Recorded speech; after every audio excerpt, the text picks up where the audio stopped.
The government is getting worse by the day. The president and the government jumped from the frying pan into the fire. Saizi ni kumoto. Donald Trump amewatoka. The president is not okay. When cameras are on, I think he's okay. The president has joined the Kenyans in depression. And he's more depressed because the things he planned for, not even one is working. Locally, things are not working. He tried to bring people into the government, wazee wa upande wa central na western, thinking things will work. He brought even baba yangu Raila. That's locally. Nothing is working. Ameleta Kabugo nani. It's getting worse. It's the situation. Locally, things are not working. Internationally, amepeleka polisi. Ndugu zetu Haiti. Walifika hivi tap ikafungwa funding ikakatwa kang. Kulikuwa alikuwa shaweka ilikuwa 1.7 billion. Trump amefreeze. Yani 13.3 yeah. million US dollars. Nakuja I think 1.7. It was ongoing. Imekatika.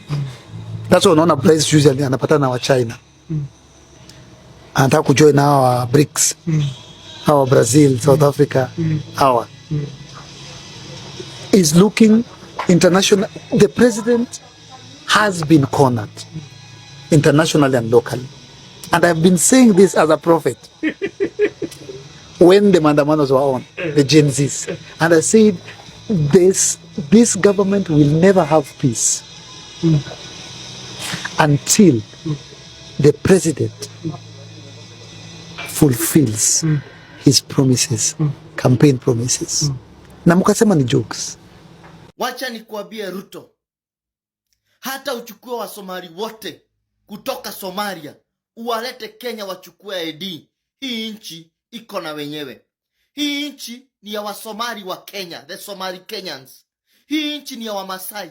Hii nchi ni ya watu wa Coast. Hii nchi ni yetu watu wa Mlima. Hii nchi ni ya Wakalenjin, Luo and Luya and many other communities in Kenya. Hata uchukue kina nani, na hawa Wasomali unataka kuleta hawakukuchagua Mr. President. Ni sisi tulikuchagua. You are very selfish, Mr. President. Your personal interests are now coming before the interest of this republic. Your personal interests, Mr. President, are about to create a huge problem in this Kenya. And I want to tell you, Mr. President, ile shida unaletea Somali Kenyans itakuja kujionyesha in the next few years. Because the government that is going to take over, Mr. President, will clear this mess that you have tried to create. It will clear it, and it will be painful for the Somali Kenyan communities. They have suffered under the Al-Shabaab regime. Al-Shabaab came in this country, wakafanya mambo yao. We were blaming the Somali Kenyans, Mr. President. And I'm telling you, Mr. President, ile shida wa Kenya watapata even kwenda nchi za nje, America, Britain, France, itakuwa shida kubwa, even to the business people in this country. Because sasa watakuwa wanaona sisi wote ni wakora, Mr. President. The kind of insecurities that are about to come in this country, Mr. President, will be liable to you, Mr. President. Ulichukua Biblia pale Kasarani na katiba, ukasema ya kwamba you are going to protect the sovereignty and the territorial integrity of this country, Mr. President. You have gone against that, Mr. President. And there's no reason, Mr. President, tunafaa kukuweka in that position of presidency. And I'm telling you, hata uchukue wa Somali kutoka Somaliland, hata kutoka Somalia, hata kutoka Ethiopia, hata uchukue wa Uganda, hata uchukue kina nani, sisi wa Kenya ambao ni wenye hii nchi, tukisema hutatawala, hutatawala.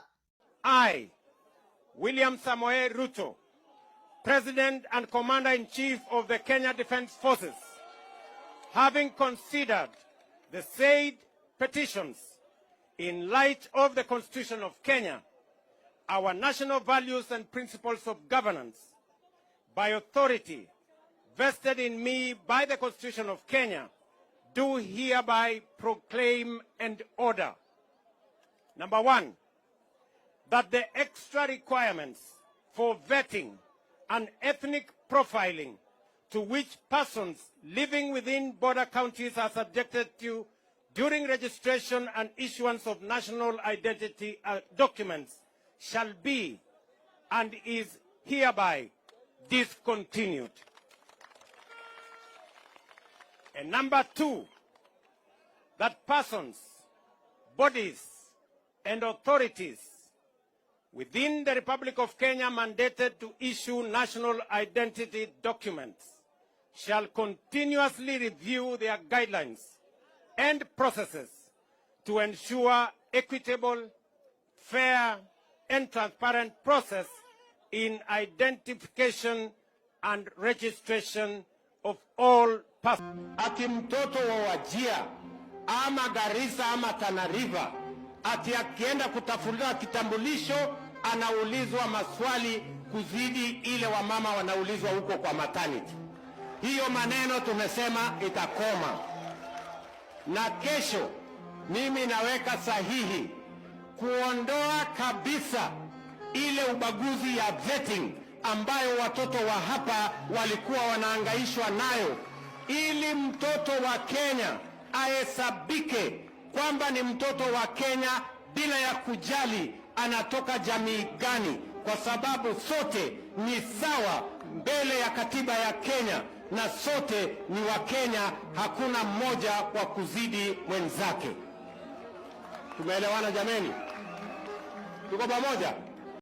Hello guys, and welcome to Mora TV. So on Friday, Kasongo will hold a cabinet meeting in Garissa, and one of the things that he's going to do there include: number one, Ruto declaring the opening of Kenya-Somali border; number two, Ruto revoking the vetting of those seeking IDs from North and Northeastern; number three, Ruto opening the immigration offices at Garissa; and finally, High Court revokes the 2019 census. So guys, apparently the way this thing is going, Ruto ashaanza kutafuta kura, anaongeza watu watafute ID. Okay, so like in short, right now kama unataka ID anywhere, ukitaka hata ID 10 utapata, and it's very very lethal because is bringing in people that we do not understand. Because like, how do you give anyone an ID, an ID to a certain country? Because right now, siko ubaya, but we've always known as Al-Shabaab coming from Somalia, and that's the truth. Na sasa sahi akisha fungua hiyo border, what will happen? Al-Shabaab watatupiga left, right and center. Another thing, I feel like Ruto is now scared of the future. He's scared of 2027. He's scared of the Gen Zs. He's just scared of Kenyans right now, because right now, remember the slogan he used to use that Wakenya wameisha Kenya? Right now, that slogan is being used against him, and it is really, I think he has already seen that he cannot make it in the second term, and is finding a way out. And a way out is kuhakikisha kila mtu amechukua ID ndio aibe hizo kura vizuri. And I don't know if you heard the story about the chiefs when walikuwa abducted, nasikia wako Somalia registering people like nonsense, and it's a really sad thing, because now a lot has happened in Kenya. There's no development going on. Hakuna vitu zinafanyika. Shoe is not working. NSSF imepandishwa, tax imepandishwa, watu wanakuwa abducted. Vitu ni mingi. But this guy, ile kitu ana fight nayo ni 2027, making sure he stays in office. Because hawa watu wanachukua ID ni ya nini haswa? Because I've never heard people going to take ID na wakweshoniwe if you are a Kenyan, okay? And there's a reason why there was vetting for those Somali people, for them to be given an ID. But apparently, according to him, he doesn't give a fuck anymore. It doesn't really matter who you are, where you come from, what you do for a living. You are going to be given an ID so that you can vote for Kasongo. Isn't it a sad situation? Isn't it a sad time for Kenya? Isn't it an embarrassment to be a Kenyan in this era? Anyway guys, subscribe, like, share, na uniambie what you think about this issuing of IDs, because imekuwa sasa ni kitu yenye mtu yoyote anaweza patiwa, okay? Do you think it is a 2027 strategy? Do you think it's just him being generous? Unafikiria nini kuhusu this random disbursement of IDs to people? Anyway, guys, subscribe, like, share, and above all, stay tuned for the next one. Thank you.